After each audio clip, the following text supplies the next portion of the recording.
Well, hello everyone. I'm Bobby Harris.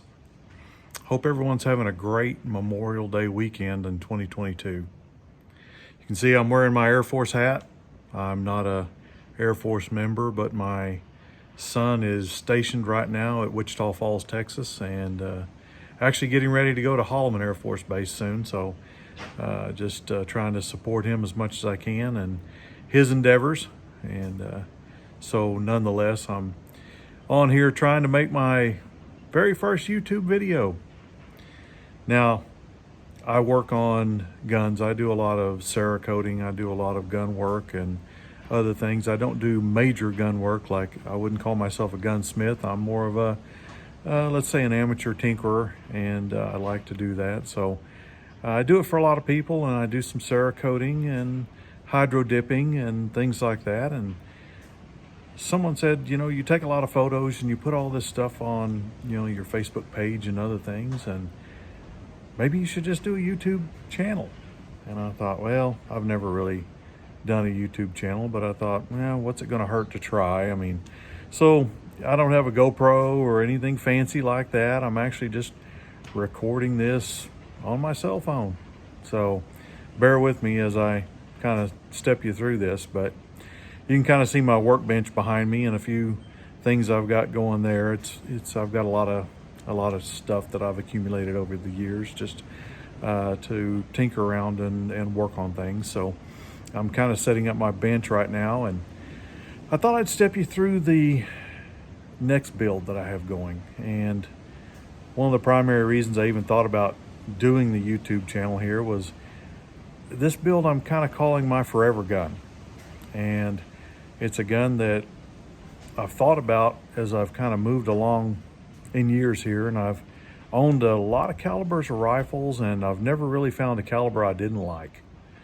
I've found lots of calibers that I really enjoy, and a lot of guns that I really enjoy. And I thought to myself, right now, here I am, early 50s, and, kind of like George Strait says, I kind of think I'm still 25, but yet, I know I'm not. I still feel 25, but regardless, I know someday that, I won't be in that position. And I know that because of that, I may not want to carry a 15-pound 300 Win Mag to the field, hiking all over the place looking for deer. And so I may not want to enjoy the recoil of a 300 Win Mag or a 7 Mag or any of the bigger calibers that I have or had in the past. So I've decided that I'm going to go ahead and build me a gun that I'm envisioning I'm going to take into my forever years, let's say. So given that, I thought I'd step you along with this journey, and actually the journey's already started, and you're going to pick up about halfway through it here. And I apologize for not thinking about doing this sooner and letting you kind of see where I'm at, but I want to try to catch you up today and kind of take you through the next phase of this process. So it's really only going to be, a couple of videos here will take you to nearly a finished product. So like I said, it's more than halfway through, but nonetheless, it's something that I enjoy doing, so I thought I'd share it with you. Now you might ask, what's my forever gun? Well, I've got 6.5 Creedmoor. I love it. I've got 270, love it. 300 Win Mag, great gun, excellent gun, love it. It's really a good shooter. I still carry it quite a bit. But I think back about, just some of the times that, my father and I had whenever we were growing up and hunting, and, as we progressed through the years, and as he got older, he enjoyed his hunting greatly. Now, he hunted most of the time that I remember with just a 243, and, of course he never went elk hunting with that. He took a 30-06, but the primary gun that he used 90% of the time was a 243. Yeah, he owned a 7 mag. He owned a, 30-06. He owned a lot of things. But realistically, he had faith in that 243. He knew when he shouldered that 243, it was like a part of him. And I thought, I need to find that gun. I've got a lot of guns I'm very comfortable with. I've got a number of 243s. I love those guns. I just don't feel like, personally for me, that gun is what I want to take deer hunting. Not knocking it. I own a lot of them. I have deer hunted with them. I've killed deer with them.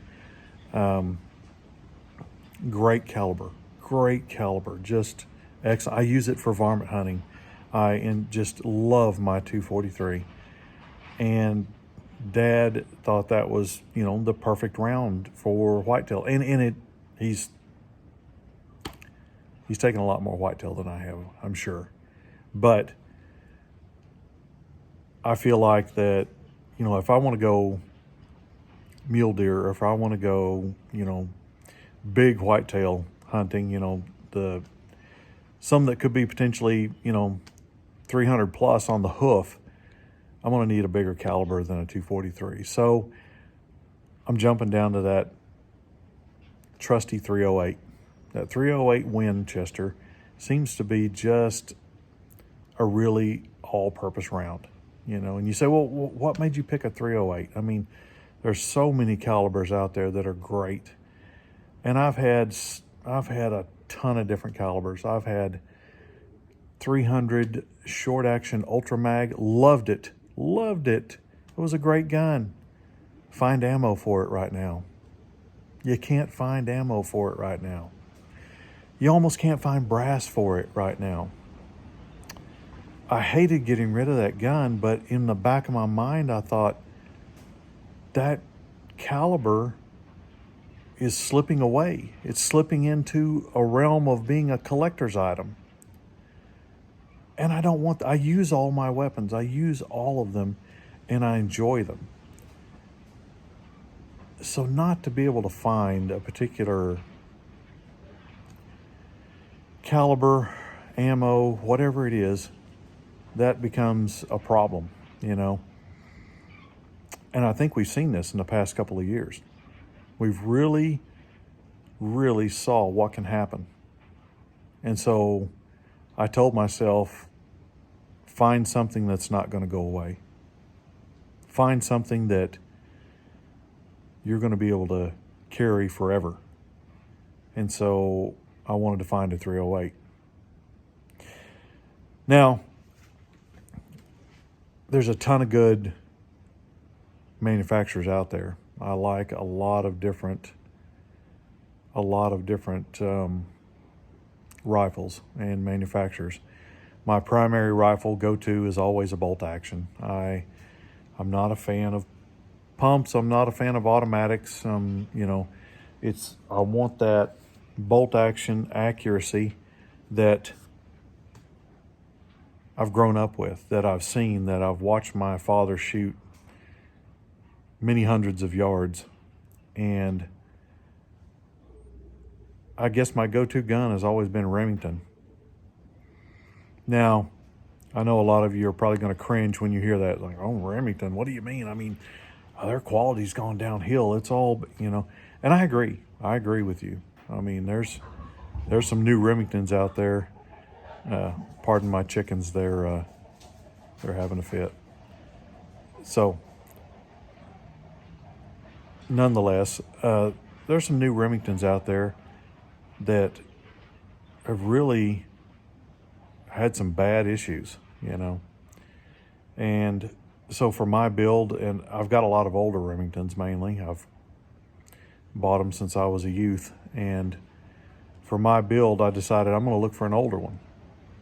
And I came across one. That it was actually a 308 police sniper rifle.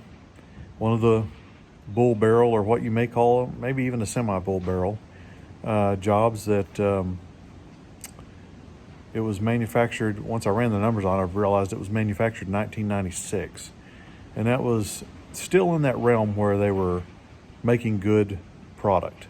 So Lucky for me, I was able to, before I purchased it, take the gun and actually put some rounds through it to better understand the gun. And right off the bat, I could tell something was wrong. But I got to tinkering with the gun. I figured out real quick that something that was wrong was easily fixable. It wasn't something inherent to the gun. It was inherent to the way the gun was put together. So I knew without a doubt, I've taken so many of these guns apart, put them back together. I knew without a doubt I could fix this gun and make it shoot great. And that's exactly what I did. I fixed it, made it shoot great. And then I tore it all apart again. And because I wanted to make it what I wanted and not what it was. But it was a great platform to start with, and it's a platform that I'm going to carry on through here. So I guess with no further ado, I'll kind of introduce you to that particular weapon, and we can kind of go down this journey together here. So anyway, let's get started. So bear with me. I'm going to try to do my best at holding the phone or, doing what I need to do here. Let's start with the stock. All right. So everybody that's familiar with a police sniper kind of knows this is the traditional HS Precision stock that Remington puts on those guns. And this is exactly the one that came off of that one. I've actually got this stock on another gun, 25-06 that I built, a custom one. It's got a Lilja barrel on it, and it's probably my most favorite gun at this point. But however, hopefully I can say something different when I get done with this one, so we'll see. But right now the 25-06 is really hard to beat. It's a fabulous gun, and I just really love it. I had a gunsmith put a barrel on it for me, that Lilja barrel that I ordered. I custom ordered it, talked to the guys over at Lilja, and they kind of talked me through, the bullet weight that I wanted, the kind of the speed I wanted to get out of it, what the twist rate should be, and we kind of put a barrel together from all that. And I'm telling you, those guys nailed it. They really did. I'm shooting a Berger 115 through it, and I would put it up against a lot of rifles. It's a fabulous shooter. But back to this one, 308. And so I went ahead, and I don't have a problem with this particular stock. I really like it. And so I've got it on the other gun, and even though this doesn't drop as much as I want, I'd like to have more of a pistol grip right here as opposed to, this slow taper in this area. However, I can live with it. It's great. I've got it on the other gun, and it holds just fine. You can tell here it's got a good palm swell right here on both sides, so I guess you can grip it either way. But I'm a right-handed shooter, so this is the way I'm going to grip it. And so the gun really, at least the stock, let's say, really fits me okay. And so I have held better stocks, but right now for what it is, I'm going to use this one until I decide maybe there's something out there better that, I want to swap out. So here's what we're doing to the stock. Of course, this is fully aluminum bedded, but what I've done is I've bought some Groove Tech flush cups, and I've installed these flush cups, and there's a lot of information out there on how to do that. There's people on YouTube channels and everything else that have talked about how to install the flush cups. And basically what I did was I bought, oh, here it is. Sorry, I'm moving the camera a lot. I bought some Forstner bits, and I think you can see that. But those bottom end, there'll be a slight little point at the bottom, or a little cup at the bottom. But for the most part, you can see those cut a clean square bottom, whenever you're doing that. And of course I marked it so far up the shaft. I've had a piece of tape on here, but that told me, how far I needed to drill down to get my cup in there. And I've got all kinds of tools that I use, but well, I just had, oh, here it is. Sorry. I bought a bottoming tap. And so this particular tap that you'd need to do this is a 9/16 18 bottoming tap. Hopefully you can read that. 9/16 18 bottom. bottoming tap. But what they mean by bottoming tap is it's flat on the bottom, so it can cut to the bottom of the hole pretty easily and go all the way down. And so that's what we did. We went ahead and took the flush cups and we threaded the hole that they go into and put a little epoxy in the hole and on the threads, kind of wiped it with a Q-tip on the threads inside. We ran this down and of course wiped off the excess here. And so you can see the Forstner bit is the size that it needs to be to cut the hole, and of course, you know, your threads are oversized, so they're just slightly larger. And anyway, it did a real good job. It went down in there real well, at least on this end. This end I wasn't as good on this end, but I'll clean this up a little bit. But actually, I didn't realize that the aluminum bedding went all the way to the end, so I actually caught some aluminum down here as I'm trying to drill the bottom of this, so it didn't quite go in square, but it's not enough that it's worrying me. So this is my gun. If this was someone else's gun, I might be a little more worried about that and wouldn't have went ahead and installed that, but it didn't bother me too much. But you know, the Groove Tech, once you got the right tools here, the Groove Tech flush cups seem to go in real well, and they snap in, they hold good. And I got the ones that twist all the way around. I don't know if it makes any difference if you get the ones that stop, but I thought, what the heck, you know, I just kind of bought the ones that I wanted. And but anyway, I bought these here, and that's just the standard push button style. I think I just got them off Amazon if I remember right. So anyway, that was a decent little purchase. I've never used the quick disconnect flush cups before, but I'm thinking, you know, hey, what if I wanted to carry the gun, you know, in a position like this? If I'm in the field and I'm carrying the gun and I can hang it over myself like this as I'm walking, you know, maybe, I don't know, I may not like it like that, you know, who knows? And we'll talk more about that in just a moment. But I wanted to try it anyway. I thought, what's it going to hurt to put them in, at least when I'm in this stage of operation. Now, let's talk about the next thing that I'm going to do to this stock to make it what I want. All right, so up here you see the stock comes with 2 quick disconnects, and just the standard ones that we'd use. Of course, it came with a bipod on it, just a short bipod that the guy had put on there. And so what I'm going to do is, from Long Rifles Incorporated, I purchased this small Picatinny rail. It's actually not so small. It's, I don't know, it's 4 inches or so. But the reason I got this one is because if you'll see here, it has a built-in flush cup already on it. So basically I can take, if I didn't like the position of this particular flush cup, I can put it here and use it like this. So that's kind of the thought process there. And I'm probably going to remove these 2 and set them aside, save them for later, and put that here. I've got to be careful about, you know, how I do this and what I do. Actually, it will go like this. So my flush cup is nearer to the bottom, somewhere along there. But I've got to be careful what I do because, like I said earlier, that aluminum bedding runs all the way up at least to where my thumb is at, and possibly farther up, because I think these thread into the aluminum. So I don't know how far up it goes, but I'll have to figure that out and position this appropriately. It comes with a set of brass inserts that you can put into the stock itself with some screws. I've got to check the thread on those screws. They may possibly be the same thread as these quick disconnects. I don't know. These studs for the quick disconnect. I may be able to just screw them into the same location, at least use one of the screw holes.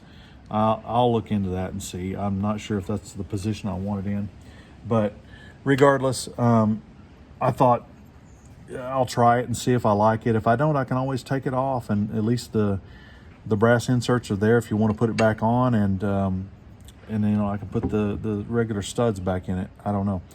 We'll find out. I'm not real big, at least in a hunting situation, of using the standard bipod that you can use. I mean, like any type of either quick disconnect bipod or a Harris bipod or something like that in the field. What I've gone to lately is using a bog pod death grip is my primary go-to, and you can kind of see it over here in the corner right there. I've got it leaned up. I've got some I bought the camouflage one, but I like to kind of stay really camouflaged in my, if I go hunting out west and I'm in the grasslands and things like that, you know, where you're kind of a lot more wide open, so I wrap some more camo tape around it. It's a camo elastic band, basically. So anyway, back to that. We'll see if I like this or not. It's still yet to be determined. I've got to get a bipod that adapts to this. There's a lot of things out there. One of the things I'm really leaning towards, though, and I saw this the other day. I was at a Buck Venture Summit, and the guy from Swagger Bipods was there, and he has a QD Swagger bipod. It's kind of new to Swagger, and I'm really interested in that, and it's probably the direction I'm going to go. I kind of like the idea of the whole Swagger setup, and you say, well, why is that? I mean, you can get such a rock solid setup with a Harris or something like that. I agree. Nothing wrong with a Harris. There's nothing wrong with that style of. I've got a Caldwell. I like that one too. Nothing wrong with those at all. However, in a shooting or hunting situation, it's really hard to reposition yourself when you're just using a fixed bipod, something with rigid legs that you've got locked into position. I've found that something that you can be more flexible with, and the Swagger bipods actually have a setting where you can lock them in, or they have a spring type setting where if you just snap them out just a little bit, they will flex and give you some resistance, but you can move the gun and kind of swivel back and forth with them in the stationary position, or you can pick them up and actually pull the legs back into your body and use it like a kind of a triangular situation and use yourself to kind of hold everything rigid. All right, moving on. I don't want to make this video too terribly long, and I'm already getting there. So put the flush cup back in. Now let's get to the gun itself. I laid some things out here so you can kind of see. I just got all of these parts out of the Cerakote oven, and you can see that I have Cerakoted all of these a tungsten gray Cerakote. And I just took them out. I just did them last night. Come out and took them out of the oven this morning. I'm going to set the stock to the side so I can get this stuff up here where we can look at it. What I did is I took the 308 that we talked about, okay? That Police Sniper 308. Yeah, this isn't 26 inches. And you're going, okay, yeah, and that's not the contour of the barrel. What I did was I sent this off to a company in Sturgis, South Dakota called Long Rifles Incorporated. And they did a fabulous job doing exactly what I wanted. Now, all of this still isn't fully put back together, is the firing pin's not in this and things like that. But you can see what they've done here. This is called a wrought iron helical twist that they machined into the bolt handle. They turned around and machined for me. This, like I said, this isn't fully on there yet either, but my bolt shroud, they put a faceting on the bolt shroud that you can see here. You can see the faceting effect. They kind of cleaned up everything, but the primary reason that I sent it up there was I wanted to get the barrel cut down from 26 inches to a more manageable 20 inches. And they installed they threaded the end of the barrel for my suppressor, and they installed a thread protector. Now you're going, well, I don't even see a thread protector. Exactly. They machined the thread protector where you can barely see the line there where my finger's at. Before I even Cerakoted it, it was even hard to see the line at all. There's probably a little bit of Cerakote buildup there. That's why you can see the line just faintly. But they did a fabulous job of machining this down and doing everything the way I would expect. You know, they use all CNC equipment to do all their work. So they've got all the programs written for a Remington 700 on how to do all of this work. And so it was really kind of a no-brainer to go ahead and send it up there, knowing that, you know, I was going to get something back that was just as precision as I expect. So I went ahead and went through and Cerakoted all the other components. You can see the tungsten gray turned out real well on all the remaining parts here. I've got a 20 MOA rail here that I'm going to put back on the gun, and you can kind of get a visual with these tactical rings and that kind of stuff, what it's going to look like, you know, whenever I get everything set up and done.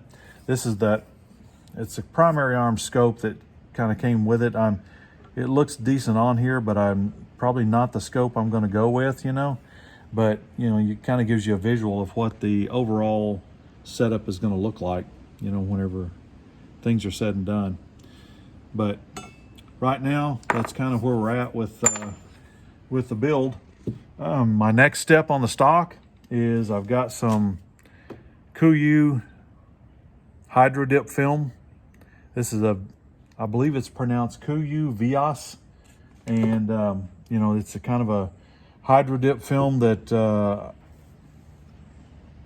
it's just the color I wanted to go with. It's more of a black and gray type camo, large pattern, and I found that just kind of in open country, larger patterns work better. You can get a lot of patterns out there that are great. I mean, there's so many patterns from every manufacturer out there that, you know, I'm going to say to the human look great, but what I try to do is I try to stand back at 20 yards and just squint my eyes a little bit. And I know that sounds funny, but stand back at 20 yards, squint your eyes, and see if your camo blends into the surroundings, you know, blends in like it should, and, you know, you're not visible, you know. Some of these patterns, I would call them more of a micro pattern, where, yeah, it's got all the detail of these fine leaves and little shadows and twigs and stuff all over it. But when you stand back and you squint your eyes, it almost turns black, you know. And so kind of looking at more of these, let's call them old school patterns, you know, like the standard M81 Woodland, you know. That's a great pattern. That's actually my next build, is another gun similar to this, but it's going to be M81 Woodland with olive drab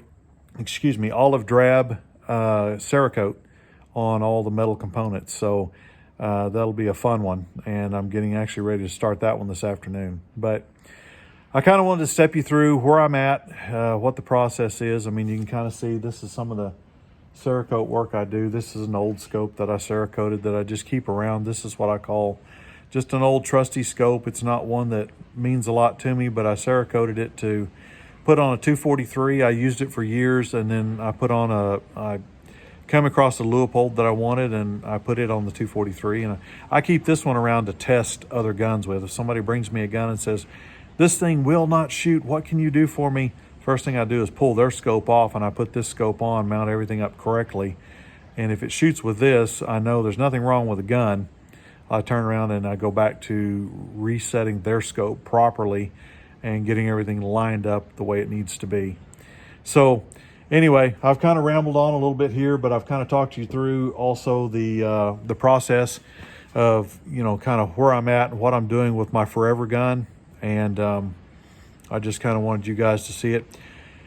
Don't have a name for the YouTube channel yet. I'm still thinking about that on what I want to call it, but you know, right now I figured I would at least lay down a little bit of video and introduce myself so that you guys kind of know, get to know me a little bit, and maybe we can chat more in the future.